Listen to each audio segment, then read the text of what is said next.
Hello friends, welcome back to my channel gain brain with Himanshi Rishi. So आज की इस video में हम कुछ इम्पॉर्टेंट राइटर्स डिस्कस करने वाले हैं। So basically it is a mock test. जितने भी इंडियन राइटर्स हैं उनके जितने भी इम्पॉर्टेंट क्वेश्चंस बन सकते हैं मैंने इस वीडियो में डाले हैं। सो बेसिकली ये मॉक टेस्ट रहने वाला है। आप देख सकते हैं इस मॉक टेस्ट को अटेंड करके कि आपकी प्रैक्टिस कैसी चल रही है।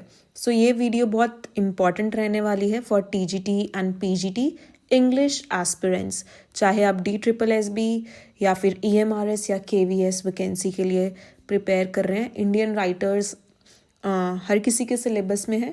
So do watch the video till the end. So the first question we have is, what is the real name of the poetess कमला दास? कमला दास जी का रियल नेम क्या है वो हमें बताना है। We have the options: A option kalari Devi, B Ratnavali, C Madhavi कुट्टी या फिर D none of these, इनमें से कोई भी नहीं। So the correct answer is the C part, Madhavi कुट्टी। माधवी कुट्टी कमला दास जी का रियल नेम था। उनकी शादी के बाद उनका नाम पड़ा था कमला दास। सो बेसिकली इस वीडियो में 25 क्वेश्चंस रहने वाले हैं एंड अपना स्कोर आप ज़रूर नोट कीजिएगा। At the end of the video ज़रूर कमेंट सेक्शन में अपना स्कोर बताइएगा that how much did you score. अब हम कुछ कमला दास जी के इम्पॉर्टेंट लाइफ फैक्ट्स डिस्कस कर लेते हैं। So she was born on 31 March 1934 in Malabar coast in Kerala. So उनका जन्म कहाँ हुआ था? मालाबार कोस्ट केरला में है जो कि, और कब हुआ था? 31 मार्च 1934। सो पेपर में पूरी डेट बहुत ही कम पूछी जाती है, बस आपको ईयर याद होना चाहिए। सो बेसिकली कौन से ईयर में उनका जन्म हुआ था? 1934 में। और बर्थ डेट और डेथ डेट से क्वेश्चन आते हैं। अगर हमें कोई भी राइटर दिया है, हमें ये दोनों चीज़ें उस राइटर के बारे में डेफिनेटली पता होनी चाहिए। हर रियल नेम वॉज माधवी कुट्टी। अभी हमने डिस्कस किया कि जो उनका असली नाम था शादी से पहले था माधवी कुट्टी, जो कि उनके खुद के पेरेंट्स ने रखा था। बट शादी के बाद जो उनके इन लॉज थे, ठीक है, जो उनके ससुराल वाले थे, उन्होंने उनका नाम कमला दास रखा था। Third point, she turned into Islam in 1999 at the age of 65 and changed her name to Kamala Surayya. ठीक है, तो इस लाइन का क्या मतलब है? वो इस्लाम रिलीजन में कब चेंज हुई, कब टर्न हुई? उन्होंने जब वो 65 ईयर्स की थी, उन्होंने इस्लाम रिलीजन अपना लिया था। और कौन से ईयर में? 1999 में। ये क्वेश्चन भी पूछा गया है एग्ज़ाम में, सो ये इम्पॉर्टेंट है। और उन्होंने अपना रिलीजन चेंज करने के बाद क्या नाम रख लिया था? Kamala Surayya. And she died in the year 2009। उनकी डेथ कब हुई थी? 2009 में। Next question, the theme that dominates the poetry of Kamala Das is. जो उनकी बेसिकली थीम है, जो कि उनकी ज़्यादातर पोइट्रीज़ में देखी जाती है, वो हमें बतानी है कौन सी है। चाइल्डहुड है, रोमांटिसिज्म है, नॉस्टैल्जिया है या फिर लव है। So the correct option is the D part, that is love. So जो उनकी पोइट्री है ज़्यादातर वो उसमें लव के बारे में, प्यार के बारे में बात करती है। नेक्स्ट बहुत ही इंपॉर्टेंट क्वेश्चन है, ये बहुत बार एग्जाम में पूछा गया है। And the question is, what is the title of Kamala Das autobiography? Kamala Das की एक ऑटोबायोग्राफी है, हमें उसका नाम बताना है कि उसका क्या नाम है। So the options are my experiments with life, my story, summer in Calcutta या फिर the descendants. So the correct answer is the B part, that is my story.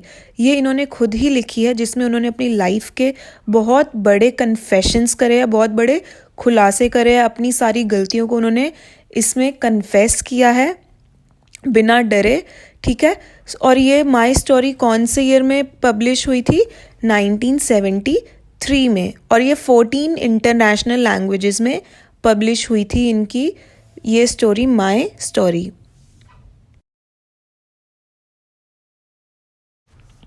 Next question, which of the following was the first volume of poems by Kamala Das. हमें 4 options दिए हैं और हमें बताना है कि इन चारों ऑप्शन में से कौन सा उनका फर्स्ट वॉल्यूम ऑफ पोएम्स है। वॉल्यूम ऑफ पोएम्स मतलब कलेक्शन ऑफ पोइट्री, उनकी पहले कौन सी थी वो उसका हमें नाम बताना है। So the options are summer in Calcutta, The Old Playhouse and Other Poems, The Descendants, and the D option, The Freaks. So the correct option is the A part, that is Summer in Calcutta, which was published in 1965 और ये उनकी first volume of collection of poems थी। अब हम उनके कुछ important collection of poems देख लेते हैं जिनसे बार बार क्वेश्चंस पूछे जाते हैं एग्जाम्स में। सो जो उनका first volume of collection of poems था वो था समर इन कैलकाटा, जो कि पब्लिश हुआ था 1965 में।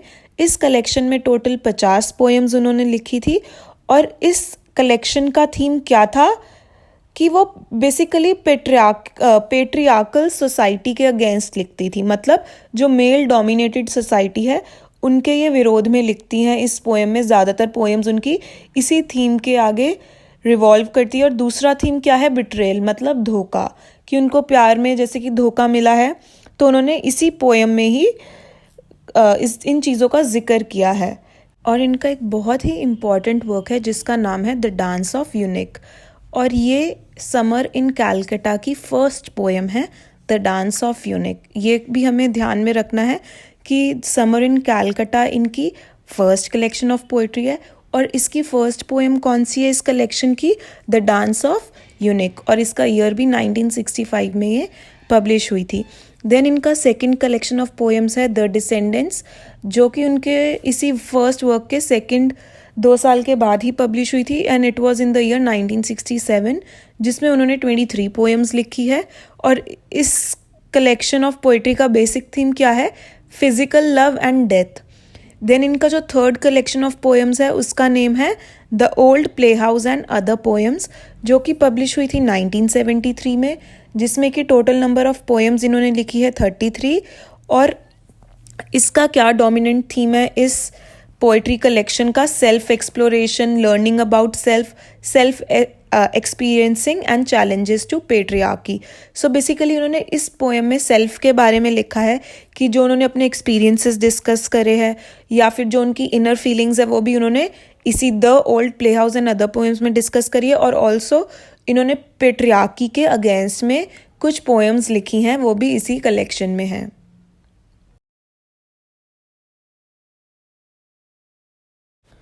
Next question, in which year did Ruskin Bond get Sahitya Akademi award. Ruskin Bond एक बहुत ही ज़्यादा important and famous Indian writer है। सो हमें बताना है उन्हें कब साहित्य अकादमी अवार्ड मिला था। सो let's see the options, 1992, 1994, 1995 and 1998. So the correct answer is the A part, that is 1992. 1992 में रस्किन बॉन्ड को साहित्य अकादमी में अवार्ड मिला था और कौन से वर्क के लिए मिला था वो भी हम देख लेते हैं। वो है are trees will never grow in Dehradun. So ये इनका बहुत ही इंपॉर्टेंट वर्क है जिसके लिए इन्हें साहित्य अकादमी अवार्ड मिला था in 1992। Next question, from which family group had Nissim Ezekiel descended. आप देख सकते हैं कितने बार एग्जाम में पूछा गया है पीजीटी के, और क्वेश्चन का क्या मतलब है, निज़म एज़ेकिएल कौन सी फैमिली या कौन सी कम्युनिटी से बिलोंग करते हैं, मतलब जो उनके पूर्वज है वो कौन थे। So let's see the option, south African family से बिलोंग करते हैं, बेने इज़राइल फैमिली से, इंडो जापानीज फैमिली से, या फिर नॉर्थ चाइनीज फैमिली से। So the correct answer is the B part, that is Bene Israel family. और कहीं जगह आपको ऑप्शंस में ज्यूइश भी मिल सकता है ऑप्शन में। सो ये ज्यूइश फैमिली या तो more precisely Bene Israel family से ये बिलोंग करते थे। कौन, Nissim Ezekiel. Next question, for which work did Anita Desai get Sahitya Akademi award. Anita Desai को इनमें से कौन से वर्क के लिए साहित्य अकादमी अवार्ड दिया गया था। सो let's see the options, in custody, fire on the mountain, clear light of the day, या फिर गेम्स एट ट्वाइलाइट। ये सारे ही बहुत ही इंपॉर्टेंट वर्क हैं अनीता देसाई के। चारों वर्क्स अनीता देसाई द्वारा ही लिखे गए हैं। So the correct answer is the B part, that is fire on the mountain. इनके लिए इन्हें साहित्य अकादमी अवार्ड दिया गया था। अब हम कुछ इम्पॉर्टेंट वर्क्स देख लेते हैं अनीता देसाई के, जो कि एग्ज़ाम में जिनसे क्वेश्चंस पूछे जाते हैं। बेसिकली इंडियन राइटर्स से इन डेप्थ बहुत ही कम चीज़ें पूछी जाती है। ज़्यादातर क्वेश्चंस ऐसे ही आते हैं कि हमें 4 ऑप्शंस दे दिए जाएंगे, हमें बताना है कौन सा वर्क इसने किस इंडियन राइटर ने लिखा है, या फिर which of the work has not been written by this author. तो ऐसे ही ज़्यादातर क्वेश्चंस आते हैं, या फिर हमें इन इंडियन राइटर्स की बर्थ डेथ डेट भी अच्छे से याद होनी चाहिए, और इम्पॉर्टेंट अवार्ड्स भी, जैसे साहित्य अकादमी अवार्ड हो गए, या फिर पद्म भूषण या फिर पद्मा विभूषण। ठीक है, सो हम अब इनके इम्पॉर्टेंट वर्क्स देख लेते हैं।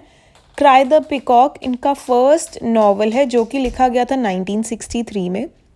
ये इनका बहुत इंपॉर्टेंट वर्क है अनीता देसाई का। क्राई द पिकॉक 1963 में इनका फर्स्ट नॉवल लिखा गया था। नेक्स्ट है द पिकॉक गार्डन, जो कि लिखा गया था 1974। देन इनका वर्क है where shall we go this summer, this was written in 1975। Then fire on mountain 1977, जिसके लिए इन्हें साहित्य अकादमी अवार्ड मिला गया था। Then clear light of the day, ये भी बहुत इंपॉर्टेंट वर्क है इनका, जो कि लिखा गया था 1980 में, और ये एक ऑटोबायोग्राफिकल नॉवल है। तो ऐसे भी क्वेश्चन पूछा जा सकता है कि अनीता देसाई का ऑटोबायोग्राफिकल नॉवल कौन सा है। So it is clear light of the day. The village by sea B इनका इंपॉर्टेंट नॉवल है। देन इनके 3 ऐसे वर्क्स हैं जो कि बुकर प्राइज के लिए शॉर्ट लिस्टेड हुए थे, बट इन्हें बुकर प्राइज मिला नहीं था।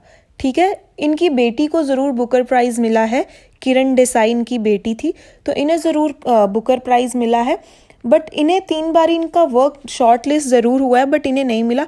तो देख लेते हैं कौन सा वर्क इनका शॉर्ट लिस्टेड हो रखा है बुकर प्राइज के लिए। Clear light of the day, in custody and fasting feasting. हमें इन तीनों ही वर्क्स के पब्लिशिंग डेट अच्छे से याद होने चाहिए, क्योंकि ये तीनों ही बहुत ज़्यादा इम्पॉर्टेंट वर्क्स हैं अनीता देसाई के। Next question, for which work did Anita Desai get Sahitya Akademi award. Anita Desai को इनमें से कौन से वर्क के लिए साहित्य अकादमी अवार्ड दिया गया था। सो let's see the options. In custody, fire on the mountain, clear light of the day, या फिर गेम्स एट ट्वाइलाइट। ये सारे ही बहुत ही इंपॉर्टेंट वर्क हैं अनीता देसाई के। चारों वर्क्स अनीता देसाई द्वारा ही लिखे गए हैं। So the correct answer is the B part, that is fire on the mountain.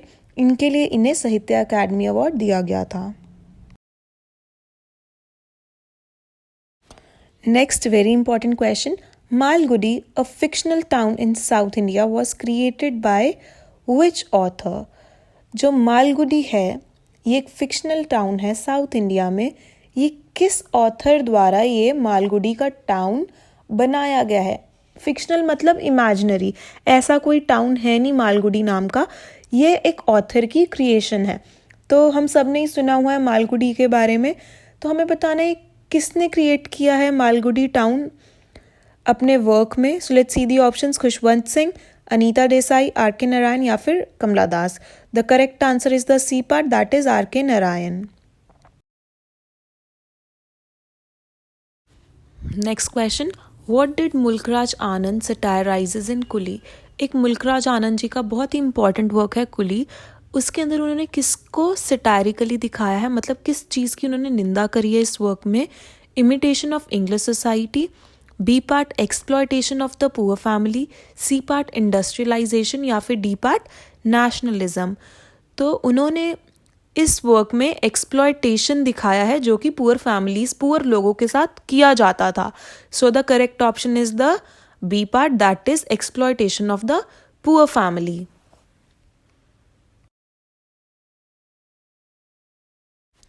Next question, which of the following work is not a work of Mulk Raj Anand. हमें बताना है इनमें से कौन सा वर्क मुल्कराज आनंद जी द्वारा नहीं लिखा गया। So the options are the private life of an Indian prince, B option Coolie, C option Kanthapura, and D option the leaves and a bird. So the correct answer is the C option, that is Kanthapura. और जो rest of the 3 works ये इन्हीं द्वारा लिखे गए हैं, मुल्कराज आनंद जी द्वारा।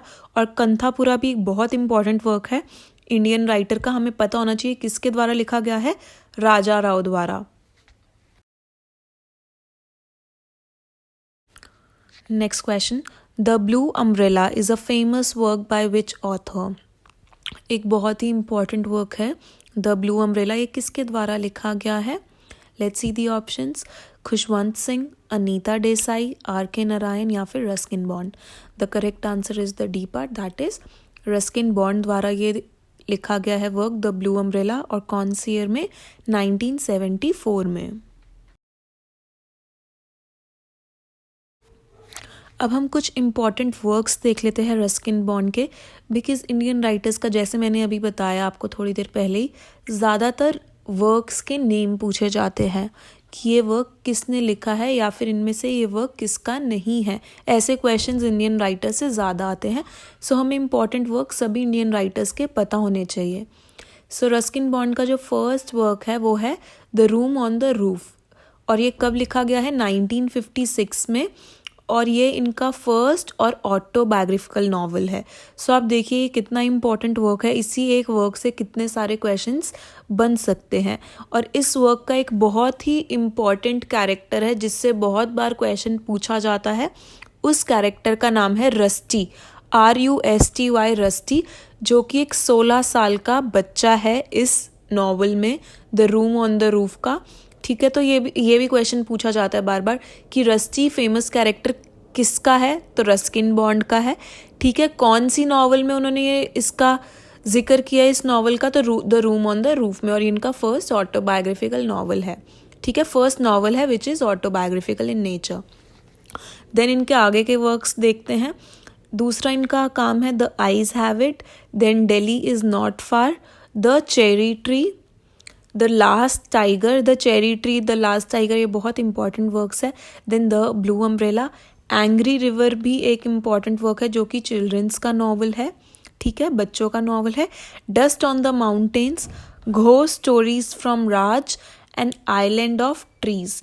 तो ये सारे ही इंपॉर्टेंट वर्क्स है किसके? रस्किन बॉन्ड के। Next question, the exact name is the name of a volume of poetry written by, ये क्वेश्चन NVS 2014 में पूछा गया है। जो द एग्जैक्ट नेम है, ये कलेक्शन ऑफ पोइट्री है, ये किसके द्वारा लिखी गई है वह हमें बताना है। कमला दास, वर्ड्सवर्थ, निज़म इज़ेकियल या फिर Faulkner. So the correct answer is the C part, that is Nissim Ezekiel का ये बहुत ही इम्पॉर्टेंट कलेक्शन ऑफ पोइट्री है जिसका नाम है the exact name. Next question, which of the following poets wrote the essay Nepal's India and Mine? तो आप देख सकते हैं ये क्वेश्चन कितने एग्जाम्स में पूछा गया है, कितनी बार पूछा गया है। So this makes the question very important.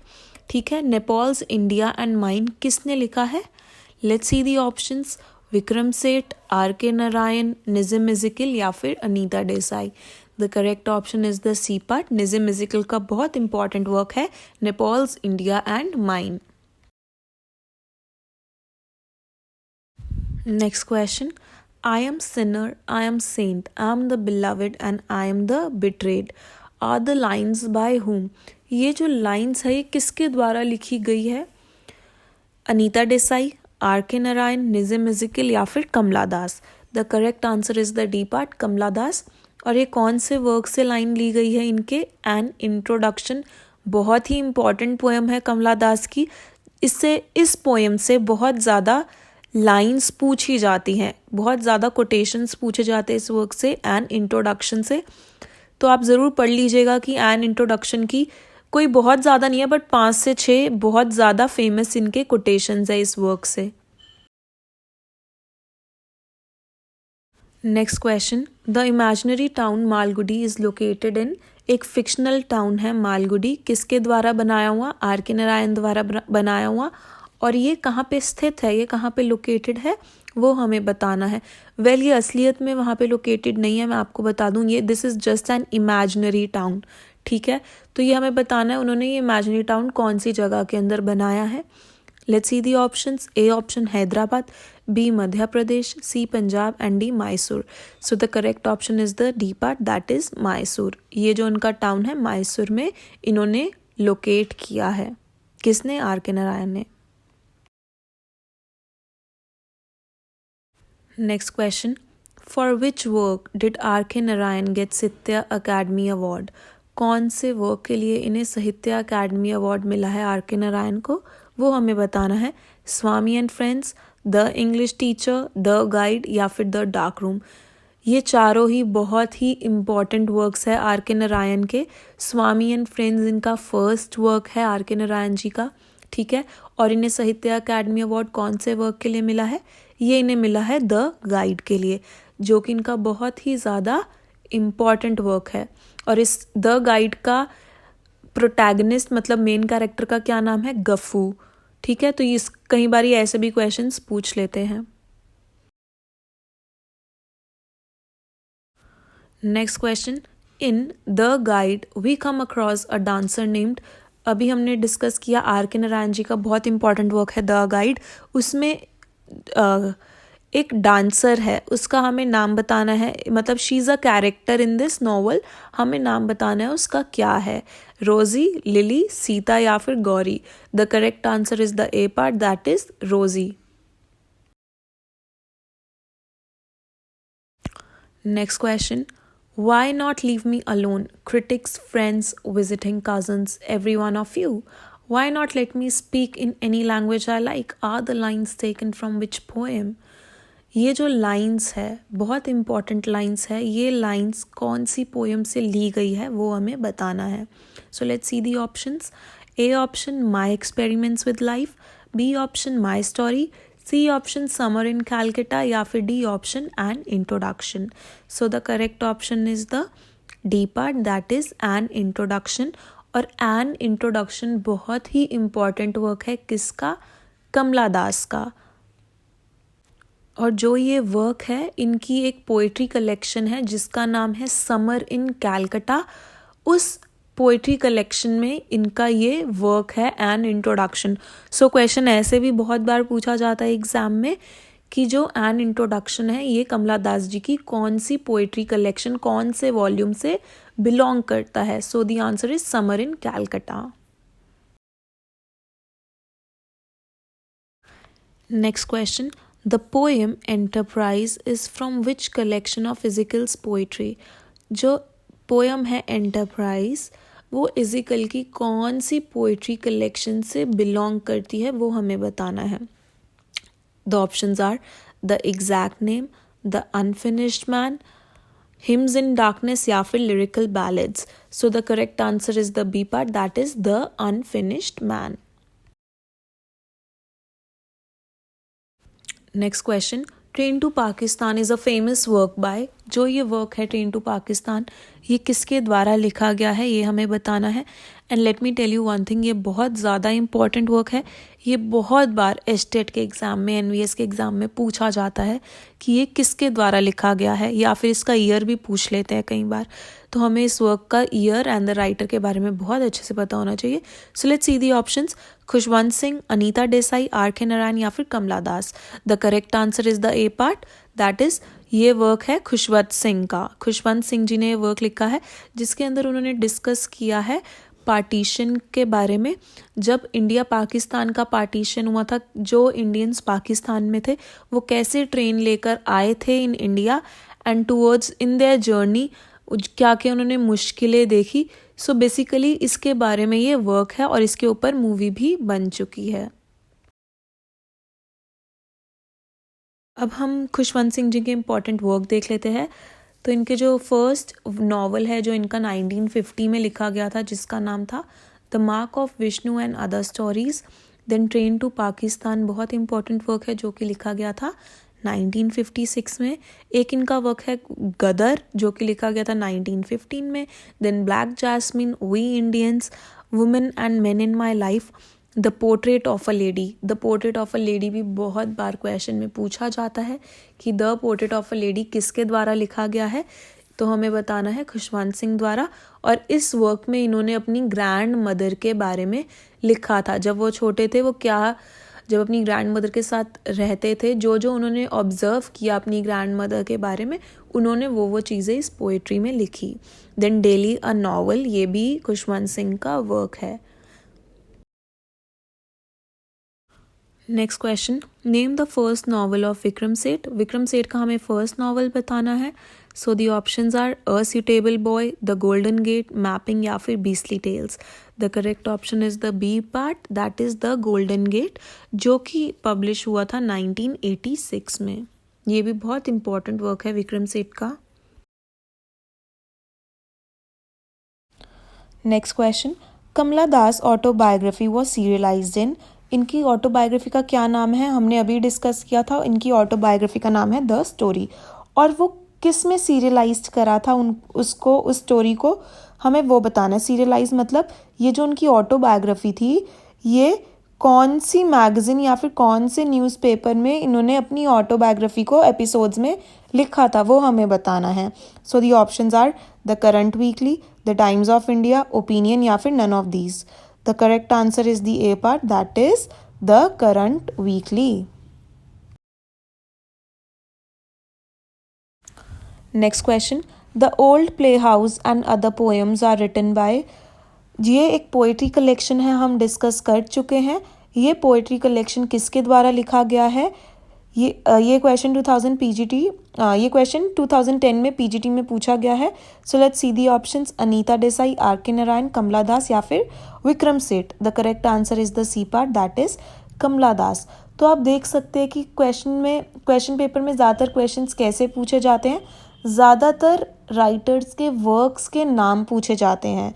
जो इंडियन राइटर्स हैं, इनके हमें सारे ही वर्क्स के, अगर आप सारे वर्क्स के नेम्स नहीं याद रख सकते तो जो इनके इम्पॉर्टेंट नेम्स हैं और उनकी आप ईयर भी याद करिए। ईयर देखिए, अभी तक नहीं पूछा गया किसी भी वर्क का कि कौन से ईयर में वर्क पब्लिश हुआ है, बट हाँ, हमें राइटर्स के नेम्स, जो उनके इम्पॉर्टेंट वर्क्स हैं, उनके नेम्स हमें अच्छे से याद होने चाहिए। Next question, Ezekiel was awarded the Sahitya Academy Award for his poetry collection. Ezekiel को साहित्य अकादमी अवार्ड कौन सी पोएट्री कलेक्शन के लिए मिला था, वो हमें बताना है।